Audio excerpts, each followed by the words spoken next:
સરકારી તેમજ પ્રાઇવેટ જોબ્સની માહિતી માટે અમારી આ ચેનલને સબસ્ક્રાઈબ કરો. તો નમસ્કાર દર્શક મિત્રો, સ્વાગત છે તમારું અમારી આ યુટ્યુબ ચેનલમાં. તો આજના વિડીયોમાં મિત્રો આપણે છે જે આધાર ઓપરેટર હોય છે તેની ભરતી જે જાહેર થઈ છે તેના વિશે વાત કરવાના છીએ. ગુજરાતમાં મિત્રો છે આધાર ઓપરેટરની જે ભરતી છે અલગ અલગ જિલ્લાઓમાં છે તે કરવામાં આવી રહી છે. તો આ વિડીયોમાં આપણે છે તેના વિશે માહિતી મેળવવાના છીએ. તો વિડીયોમાં છે અંત સુધી બન્યા રહેજો.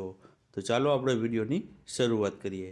તો મિત્રો અહીં તમે જોઈ શકો છો કે ઓફિશિયલ જે CSCની ઓફિશિયલ વેબસાઇટ છે તેમાં મિત્રો છે આધાર ઓપરેટર માટેની જે છે ગુજરાતમાં કઈ કઈ જિલ્લાઓમાં જગ્યા છે તેની માહિતી આપેલી છે અને ક્યાં સુધી તમે એપ્લાય કરી શકો છો તેની માહિતી આપેલી છે.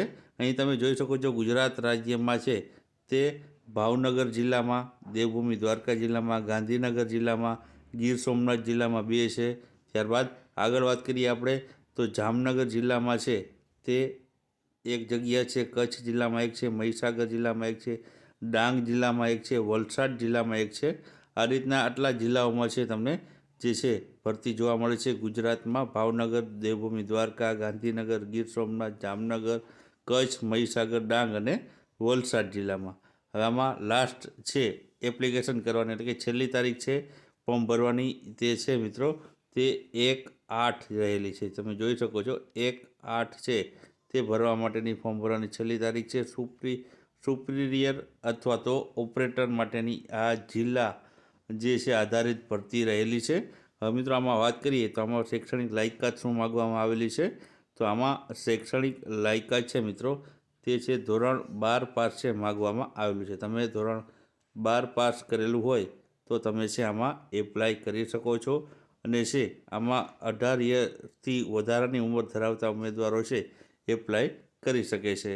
ત્યારબાદ આગળ વાત કરીએ આપણે તો આગળ આ ઉપરાંત તમે છે અન્ય કોઈ પણ જે છે આને રિલેટેડ લાયકાત ધરાવતા હોય તો પણ તમે છે આ ભરતીમાં એપ્લાય કરી શકો છો. અને અહીં તમે જોઈ શકો છો છેલ્લે છે આમાં આ CSCની વેબસાઇટમાં એપ્લાયના ઉપર જઈને તમે ડાયરેક્ટ એપ્લાય કરી શકો છો. CSC જે છે તેમાં છે આ ભરતી મિત્રો છે જોવા મળી રહી છે. તો જે પણ ઉમેદવારો છે ધોરણ 12 પાસ હોય અને છે જે આધાર ઓપરેટર તરીકે નોકરી કરવા માંગતા હોય તો તેઓ ભાવનગર, દેવભૂમિ દ્વારકા, ગાંધીનગર, ગીર સોમનાથ, જામનગર, કચ્છ, મહીસાગર, ડાંગ અને વલસાડ આટલા જિલ્લાઓમાંથી તે એપ્લાય કરી શકે છે.